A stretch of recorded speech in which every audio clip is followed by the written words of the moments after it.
నమస్తే. 12 రాసుల వారికి కూడా ఈ నవంబర్ మాసంలో ఏ రకంగా ఎంత చక్కగా ఉత్తేజంగా ఉండబోతోంది, ఎటువంటి గ్రహ మార్పులు రాబోతున్నాయి, ఎటువంటి సంచలనాలు మీ లైఫ్లో రాబోతున్నాయి, లేకపోతే ఎటువంటి చిన్ని జాగ్రత్తలు తీసుకోవాలి అనేవి తెలుసుకుందాము. మరి ఇంకెందుకు ఆలస్యం, పదండి. అయితే మేషరాశి వారికి మొట్టమొదటిగా కనుక మనం చూసుకున్నట్లయితే, మేషరాశి వారికి మీ యొక్క రాశి లార్డ్ వచ్చేసి కుజ భగవానుడు అష్టమ స్థానంలో బుధ భగవానుడితో పాటుగా వృశ్చిక రాశిలో, అంటే తనదైన సొంత రాశిలోనే ఆయన సంచారం చేయడం జరుగుతోంది. అయితే ఈ వీడియో రిలీజ్ అయ్యేసరికి అది అయిపోతుందిలేండి. సో ఖచ్చితంగా అది అష్టమ స్థానం అయినప్పటికీ ఇబ్బంది ఏం లేదు, తర్వాత చెప్పుకుందాం రిజల్ట్స్. రవి భగవానుడు సప్తమ స్థానం నుంచి ఇప్పుడు తులలో సంచరిస్తున్న రవి భగవానుడు అష్టమ స్థానానికి గోచారం చేయడం, గురు భగవానుడు చతుర్థంలోకి ఆల్రెడీ మొన్న సంచారం మొదలుపెట్టారు కాబట్టి ఆయన కర్కాటకంలో సంచారం చేయడం మొదలుపెట్టారు. కేతు భగవానుడు పంచమ స్థానంలో, శని భగవానుడు 12వ స్థానంలో, రాహు భగవానుడు 11వ స్థానంలో, లాభస్థానంలో, శుక్రుడు సప్తమ స్థానానికి ఆయన నవంబర్ 2వ తారీఖున ఆయన సంచారం మొదలు పెడతారు తులారాశిలో. అయితే ఇక్కడ మీకు ప్రప్రథమంగా మనం జనరల్గా చెప్పుకునేవే health, education and love, marriage, career and business, ఇవే కదా డిపార్ట్మెంట్స్ నేను టచ్ చేసేది. నాదైన విధానంలో నేను చెప్తాను. Health, immunity and me personality, overall personality ఎట్లా ఉండబోతోంది అనేది మనం తెలుసుకుందాం. అయితే ఇక్కడ మన రాశి లార్డ్ యొక్క కుజ భగవానుడు ఈయన అష్టమ స్థానంలో గోచారం. అయితే first house immunity, self personality, individual పర్సనాలిటీని మనం చెప్పుకుంటాం కాబట్టి ఇక్కడ కుజ భగవానుడు అష్టమ స్థానంలో గోచారం చేయడం వలన మీకు ఎటువంటి ఆస్పెక్ట్స్ మీద మీరు జాగ్రత్త వహించాలనేది మనం తెలుసుకుందాం. ఇక్కడ ఏమవుతుందంటే, ఇక్కడ ఒక రకంగా విపరీత రాజయోగం కూడా ఉంటుంది. 16th నవంబర్ వరకు పర్వాలేదు, 16వ తారీఖు నవంబర్ దాటిన తర్వాత మీకు కొంచెం ఏమవుతుందంటే బాడీలో కొంచెం టెంపరేచర్ పెరగడం కానీ, లో ఇంటర్నల్ ఫీవర్ రావడం కానీ, ఇండైజెషన్ వలన వచ్చే చిన్న హెల్త్ డిస్టర్బెన్సెస్ కానివ్వండి, లేకపోతే గ్యాస్ట్రిక్ ప్రాబ్లం కొంచెం పెరిగి మీకు వెన్నుపూసలో సెంటర్లో పెయిన్ రావడం జరుగుతుంది. ఇబ్బంది ఏం లేదు, కంగారు ఏమీ లేదు. 16, 17 నవంబర్ తర్వాత వచ్చే ఆస్పెక్ట్స్ ఇవన్నమాట. కొంచెం జాగ్రత్తగా వ్యవహరిస్తే సరిపోతుంది. ఓవర్గా స్పైసీ ఫుడ్ తీసుకోవడం, ట్రావెల్ మూలాన స్పైసీ ఫుడ్ తీసుకోవడం, లేకపోతే నలుగురు కలిసి కాస్త అమితంగా తినేయడం లాంటివి జరుగుతూ ఉంటాయి కదా, కామన్. అటువంటివి ఏమన్నా ఉన్నప్పుడు కొంచెం జాగ్రత్తగా ఓవర్గా స్పైసీ ఫుడ్ లాంటివి తీసుకోకుండా ఉండడానికి ప్రయత్నించండి. తర్వాత ఇక్కడ కుడి కన్ను, మగవాళ్ళకైతే కుడి కన్ను, ఆడవాళ్ళకైతే ఎడం కన్ను. మేషరాశి వారు మగవాళ్ళైతే కుడి కన్ను, ఆడవాళ్ళైతే ఎడం కన్ను. మీకు కొంచెం ఇక్కడ డిస్టర్బెన్స్లు రావడం కానివ్వండి, లేకపోతే పవర్ పెరిగిందా అనే అనుమానాలు రావడం కానివ్వండి, లేకపోతే మీకు ఐ చెకప్స్ కానివ్వండి, లేకపోతే ఆప్థమాలజీ రిలేటెడ్ ప్రాబ్లమ్స్ కానివ్వండి, లాంటివి ఏమన్నా రావడానికి అవకాశం ఉంటే అటువంటివి ఏమన్నా ఉన్నప్పుడు మీరు ప్లీజ్ కన్సల్ట్ స్పెషలిస్ట్. తర్వాత ఎడ్యుకేషన్ అండ్ లవ్ పరంగా కనుక చూసుకున్నట్లయితే మీకు పంచమాధిపతి చూస్తాం కాబట్టి రవి ఇప్పుడు 16వ తారీఖు నవంబర్ దాటిన తర్వాత అష్టమానికి వెళ్తున్నారు కాబట్టి ఇక్కడ మీకు కాస్త ఫోకస్ తగ్గడం, కొంచెం అంటే ఫోకస్ తగ్గినా కానీ, అంటే ఈ దేని వలన ఫోకస్ తగ్గుతుంది అని అంటే ఇక్కడ ఎక్స్ట్రా డీవియేషన్స్ ఉండడం వలన, ఎక్స్ట్రా యావిగేషన్స్ ఉండడం వలన ఫోకస్ తగ్గడానికి. తర్వాత ఇక్కడ ఏమవుతుందంటే ఈ ఎక్స్ట్రా యావిగేషన్స్లో మీరు ఎక్స్ట్రా ఇంట్రెస్ట్ పెట్టడం, దాని వలన కాస్త శ్రద్ధ లోపించడం లాంటివి జరుగుతూ ఉంటాయి. Try and balance both between education and your me personal love affair కానివ్వండి, ఏదైనా సరే. అంటే లవ్ అఫేర్ అనేసాను కదా అని చెప్పేసి అది అందరికీ వర్తించదు. పెళ్ళి కాని వారికి పెళ్ళి చేసుకుందాము అనే ఆస్పెక్ట్లో సీరియస్ రిలేషన్షిప్లో ఉన్న వాళ్ళని నేను ఉద్దేశించి చెప్తున్నాను. ఆ రకంగా ఉంటుందన్నమాట. ఫోకస్ ఒకటి చూసుకుంటే సరిపోతుంది. మ్యారేజ్ పరంగా కనుక చూసుకున్నట్లయితే మీకు 7th హౌస్ వీనస్ 7th లార్డ్లోనే వచ్చేస్తున్నాడు. ఇంకే సంతోషం. పట్టుకోగలమా మేషరాశి వాళ్ళని? మేషరాశి వారికి చాలా చక్కగా పెళ్లి కాని వాళ్ళకి దృఢంగా మీరు వీళ్ళే నా జీవిత భాగస్వామి అయితే బాగుండు అనే ఆ స్ట్రాంగ్ నిర్ణయం తీసుకోవడం లాంటివి జరుగుతూ ఉంటాయి. అట్ ద సేమ్ టైం సంబంధాలు చూస్తున్న వాళ్ళకు కూడా ఖచ్చితంగా ఇక్కడ సెట్ అయిపోతుందండి. Role up your sleeves. Parents కనుక చూసుకున్నట్లయితే మీరు మీ మేషరాశిలో ఉన్న మీ పిల్లలకి వైవాహిక సంబంధాలు కూడా చూస్తున్నట్లయితే ఈ టైంలో మీరు చూసే సంబంధాలు ఇక్కడ చిటుక్కున మీకు సెట్ అవ్వడానికి కూడా అవకాశం ఉంటాయి. ఎందుకంటే గురు భగవానుడు కూడా ఎగ్జాల్టేషన్లో ఉన్నారు కాబట్టి, కర్కాటకంలో ఉన్నారు, ఎగ్జాల్టెడ్ హౌస్ అయింది, అక్కడే ఉన్నారు కాబట్టి ఖచ్చితంగా ఇక్కడ గృహస్థ జీవితాన్ని ఇక సుఖమయం చేయడానికి సంపూర్ణ అవకాశాలు ఇక్కడ ఉంటూ ఉంటాయన్నమాట. అయితే ఇక్కడ ఎవరైనా సరే ఒక రిలేషన్షిప్లో ఉండి దాన్ని ముందుకు తీసుకెళ్దాము అనుకున్న వాళ్ళు ఎవరికైనా సరే ఖచ్చితంగా ఇక్కడ మీకు స్ట్రాంగ్ కమిట్మెంట్ రావడం, అవతల వాళ్ళ దగ్గర నుంచి స్ట్రాంగ్ ఒపీనియనేటెడ్ మీ మీద ఇంట్రెస్ట్ రావడం, ఇక్కడ మీరు పరస్పరం ఒకరికొకరు మీరు ఒక కమిట్మెంట్, ఒక ప్రామిస్, ఒక లైఫ్ లాంగ్ కమిట్మెంట్, ఒక లైఫ్ లాంగ్ డెడికేషన్, డివోషన్ అనేది ఒకరి పట్ల ఒకరు మీరు వ్యక్తపరచుకోవడం అనేది కూడా జరుగుతూ ఉంటుంది. కెరీర్ అండ్ బిజినెస్ పరంగా కనుక చూసుకున్నట్లయితే 9th హౌస్ లార్డ్ జూపిటర్ మీకు ఆయన 4th హౌస్లో ఉన్నారు, ఎగ్జాల్టెడ్ స్టేట్లో ఉన్నారు, చంద్ర రాశిలో ఉన్నారు. 10th హౌస్ లార్డ్ వచ్చేసి మీకు వ్యయంలో ఉన్నారు, 12వ స్థానంలో. శని కూడా వక్రీకరించి ఉన్నారు. అత్యంత తొందరగా ఆయన నవంబర్ 28న ముందుకు వెళ్ళిపోతూనే ఉంటారు, ఇబ్బంది లేదు. అయితే ఇక్కడ మనం గమనించాల్సింది ఒకటి ఉంటుంది. ఇక్కడ మీకు కెరియర్ మీద, బిజినెస్ మీద రకరకాల ఆపర్చునిటీస్ రావడం, ఇంట్రెస్ట్ రావడం, ఫోకస్ పెరగడం, డిసిప్లిన్ పెరగడం లాంటివి మొన్న అక్టోబర్ 18 తర్వాత మేషరాశి వాళ్ళు గమనించారా లేదా ఒక్కసారి కమెంట్స్లో రాయండి. Will be happy about it. లేదు అనుకుంటే కనుక మీకు ఈ టైంని సవినియోగం చేసుకుని మీరు కనుక ముందుకు తీసుకువెళ్తే చాలా చాలా మంచిది. అనేసావు కదా మాకు మంచి టైం అని, మరి ఇటువంటప్పుడు మేము ఉద్యోగాలు మారచ్చా, మేము కొత్త ఉద్యోగాలకు అప్లై చేసుకోవచ్చా అని కొంతమందికి డౌట్ రావచ్చు. చేసుకోవచ్చు, ప్రాబ్లం లేదు. కానీ ఆగండి, నవంబర్ 28 శని వక్రగతి నుంచి బయటికి రానివ్వండి.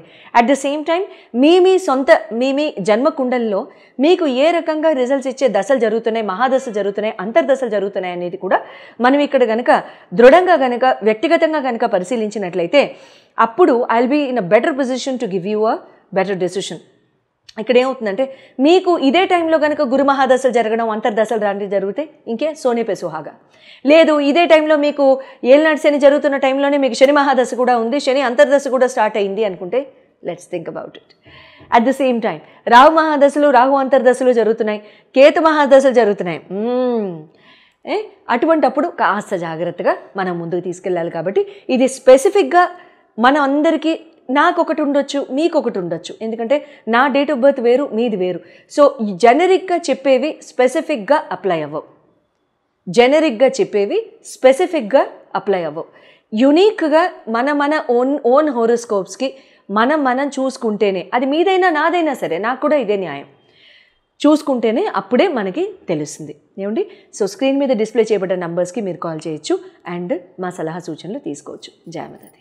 కార్తీక మాసంలో వచ్చే సోమవారాలు, శనివారాలు, కార్తీక మాసంలో ముఖ్యంగా మనం ఈశ్వరారాధన, దామోదర ఆరాధన, తర్వాత వైష్ణవ ఆరాధన ఈక్వల్గా చేస్తూ ఉంటాం. శివకేశవులకి ఎప్పుడు కూడా భేదం లేదు అండ్ ఆ భేదాన్ని ఎప్పుడు కూడా మనం పాటించకూడదు అనేది నేను ఎప్పుడూ చెప్తూ ఉంటాను, అంతే కదా. సో సోమవారాలు, శనివారాలు, తర్వాత ఏకాదశులు, తర్వాత పౌర్ణమి, కార్తీక పౌర్ణమి, ఆ రోజు గురునానక్ జయంతి కూడా వస్తుంది. కార్తీక పౌర్ణమి తర్వాత కార్తీక అమావాస్య ముందొచ్చే చతుర్దశి, తర్వాత అమావాస్య రోజు పొలాల అమావాస్య, ఇలా దామోదర ద్వాదశి అంటే కార్తీక దామోదర ద్వాదశి అంటాం, కైసిక ద్వాదశి అంటాం, ఇలా తులసి వివాహము, ఇంకా చెప్పుకుంటూ వెళ్ళిపోతే ఇంకా 30 రోజులకి 30 ఈవెంట్లు, 30 చక్కగా మనం చేసుకోదగిన పూజలు మనం డిస్కస్ చేసుకుంటూ ఉండొచ్చు. అందరికీ ఉపయోగపడేలాగా మనకి వచ్చిన ఏ కొద్దిపాటి చిన్న చీమంత గోరంత కష్టం అనుకుందాం, గోరంత ఇష్యూ అనుకుందాం, ఆ గోరంత ఇష్యూని కూడా తీసేసేయడానికి తర్వాత పెళ్ళి కాని వారికి చక్కగా, ఎంతో చక్కగా మీరందరూ కూడా శ్రవణం చేసినా చదివినా సరే, అంటే శ్రవణం అంటే విన్నా చదివినా సరే మీకు ఎంతో చక్కగా మంచి మేలుని చేకూర్చే శివమహత్యం కథ ఈరోజు చెప్పుకుందాం. అయితే శివమహత్యం కథలో పూర్వము శివయ్య రాజేశ్వరి అనే బ్రాహ్మణ దంపతులు ఉండేవారట. వారు ఎంతో పాపం ఫైనాన్షియల్ ప్రాబ్లమ్స్లో వాళ్ళు అలా ఉండడం వలన ఈ శివయ్య అనే బ్రాహ్మణుడు తిరుపతి క్షేత్రానికి వెళ్ళి చక్కగా ధనార్జన చేసుకుందామని బయలుదేరతాడు. అయితే ఒక ఋషీశ్వరి ఎదురై, నాయన నువ్వు తిరుపతి దాకా వెళ్ళిన తర్వాత నీకు స్వామి దర్శనం అవుతుంది, కానీ ధనార్జన ఎలా చేస్తావు, అలా కుదరదు, కాబట్టి నీకు శివమహత్యం కథ చెప్తాను, ఆ వ్రతం కథ ఎప్పుడు నువ్వు చక్కగా చేసుకుంటూ ఉండు, నీకు నిత్యం శుభం జరుగుతుందని చెప్పి ఆ శివమహత్యం కథ చెప్తాడు. పూర్వం వంగదేశ రాజకుమార్తె ఒక ఆవిడ ఉండేది, సీమంతిని అని. ఆ సీమంతినికి ఒకరోజు ఒక ఋషీశ్వరి భార్య మైత్రేయి అని ఆవిడ ఆ వనంలో ఆ అమ్మాయి అందరూ చెలికత్తలందరూ తిరుగుతుండగా పూలు ఏరుకుంటూ ఉండగా ఆవిడ ఏం చెప్తుందంటే ఈ శివమత్యం కథ అంతా ఆ అమ్మాయికి చక్కగా చెప్పి వినిపించి కథ విధానం అంతా చెప్పి చక్కగా ఇలా పూజ చేసుకోమ్మా, శివుడికి పార్వతీదేవికి పూజ చేసుకుని తెల్లటి పుష్పాలతో అర్చించు, చక్కగా ఆ కథ అంతా చదువుకున్న తర్వాత అక్షంతలు వేసుకో తల్లి అని కథ చెప్తుంది. కథ చెప్పిన తర్వాత ప్రతి సోమవారం కూడా సీమంతిని చాలా చక్కగా విధి విధానాలతో పూజ అంతా చేస్తుంది. చంద్రవల్కుడు అనే మహారాజుకిచ్చి సీమంతిని వివాహం చేస్తారు. అయితే ఆ చంద్రవల్కుడు తో వివాహం అయిన కొంతకాలానికి ఆ రాజకుమారుడు ఏం చేస్తాడు, స్నేహితులతో కలిసి యమునా నదిలో నదీ తీరాన నదిలో నావపై బయలుదేరుతాడు. నదిలో నావపై బయలుదేరిన రాజకుమారుడికి ఒకసారి ఏమవుతుంది, నావ తిరగబడిపోయి నదిలో రాజకుమారులందరూ కూడా మునిగిపోతారు. ఈ నదిలో మునిగిపోయిన రాజకుమారులందరినీ కూడా తక్షకుడు, నాగలోకానికి చెందిన తక్షకుడు యొక్క ఈ మహారాజు యొక్క ఈ ఆ దేశానికి చెందిన నాగకన్యలందరూ కూడా ఇతన్ని పట్టుకుని, ఆ రాజకుమారులందరినీ పట్టుకుని తక్షకుడి వద్ద తీసుకెళ్తారు. తక్షకుడు తన దివ్యదృష్టితో ఈ జరిగిన వృత్తాంతం అంతా తెలుసుకుని ఆయన ఏం చేస్తారు, వీళ్ళ రాజకుమారులందరినీ మాలలతో సత్కరించి చక్కగా వాళ్ళకి నాగలోక సౌందర్యాన్ని అంతా తిలకింపజేస్తాడు. నాగలోక సౌందర్యాన్ని తిలకిస్తూ వీళ్ళేం చేస్తారు, ఆ పనిలో పడిపోయి పూర్తిగా లేట్ అయిపోయి మైమరిచిపోతారు ఈ రాజకుమారులు. ఈలోగా ఏమవుతారు, దాయాదులు బయలుదేరుతారు. దాయాదులు అంటే ఎవరు, రాజ్యాన్ని అపహరించి ఆ చెరసాల్లో పెట్టేస్తారు ఈ రాజకుమారి యొక్క తల్లి తండ్రిని. సీమంతిని కూడా పాపం అన్నీ కోల్పోయి ఆ చెలికత్తలతో నదీ స్నానానికి వెళ్ళి పాపం దిక్కుతోచిన దానిలాగా ఉంటుంది. ఒకరోజు బొట్టు కూడా లేకుండా నదీ తీరానికి వెళ్ళి అక్కడ స్నానం చేసి వస్తుంటే ఈలోగా ఈ సీమంతిని చేసిన కథకి శివుడు ప్రసన్నమై శివుడు కల్లో కనిపించి చెప్తాడు ఈ అమ్మాయికి, నాన్న నీ భర్త వస్తున్నాడు, నువ్వు భయపడకు, చక్కగా పూజ చేసుకోని. ఈలోగా రాజకుమారుడికి జ్ఞానోదయమై శివుడు దయ వల్ల తక్షకుడికి చెప్తాడు, మా వాళ్ళందరూ ఎంత ఇబ్బంది పడుతున్నారో, నేనేమో ఇక్కడే ఉండిపోయాను, నేను ఇంకా బయలుదేరుతానండి అని చెప్పి నమస్కారం చేసుకుని తక్షకుడు అమృత భాండం ఇస్తాడు. నీకు, నీ భార్యకి, నీ కుటుంబానికి కూడా ఎప్పుడూ కూడా ఏమాత్రం లోటు ఉండదు. అమృతం అంటే ఏంటి, ఇంకా ఆల్మోస్ట్ ఇంకా మరణం లేనట్టే. ఆ భాండం తీసుకుని అమృత కుండంతా తీసుకుని తక్షకుడు బయలుదేరతాడు. నది తీరం దాకా చేరేసరికి బొట్టు లేకుండా ఉన్న సీమంతిని చూసి తక్షకుడు అసలు పట్టకుండా సీమంతిని కూడా భర్తను గుర్తుపట్టదు. జరిగిన వృత్తాంతం అంతా మాయావి రూపంలో తక్షకుడిని తలుసుకుని మాయా వేషం వేసి జరిగిన వృత్తాంతం అంతా తెలుసుకుంటాడు. వెళ్ళి తల్లి నీ భర్త 3వ రోజుకి తిరిగి వస్తాడు అని భార్యకి ధైర్యం చెప్పి, మాయావేషంలో ఉన్నాడు కదా, సో భార్య కూడా గుర్తుపట్టదు. వెళ్ళిపోయి దాయాదులందరికీ హెచ్చరిక పంపిస్తాడు, నేను ఇలా తిరిగి వచ్చేసాను, మీరు రాజ్యం వదిలేసి వెళ్ళిపోండి, మీరు కనుక రాజ్యం వదలకుండా వెళ్ళిపోతే యుద్ధానికి సిద్ధం కండి అని. అప్పుడు వాళ్ళందరూ కూడా భయపడిపోయి వెళ్ళిపోతారు. ఆ వెళ్ళిపోయింది వాళ్ళు అట్లా వెళ్ళిపోతారు కదా.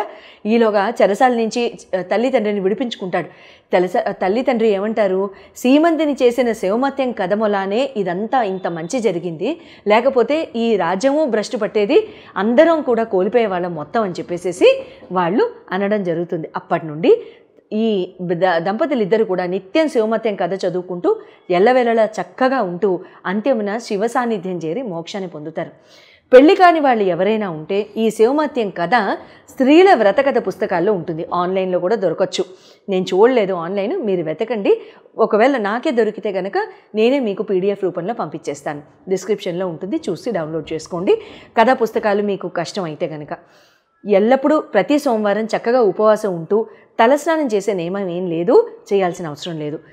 సో ఉపవాసం ఉంటూ సాయంత్రం పూట దీపం పెట్టుకుని, శివాలయంలో అయినా పర్వాలేదు, ఇంట్లో అయినా పర్లేదు, ఆవునేతో దీపం పెట్టుకుని కథ చదువుకుని అక్షంతలు వేసి శివపార్వతులకి నమస్కరించుకుని బెల్లం ముక్క అయినా సరే, మీరు ఏమాత్రం ఏ నివేదన చేయలేకపోతే బెల్లం ముక్క అయినా నివేదించండి, చక్కగా ఈ పూజ చేసుకోండి. ఎంతో నమ్మకంతో చెప్తున్నాను, ఖచ్చితంగా వివాహం కాని వాళ్ళకు కూడా వివాహం అయిపోతాయి. శుభం భూయాత్.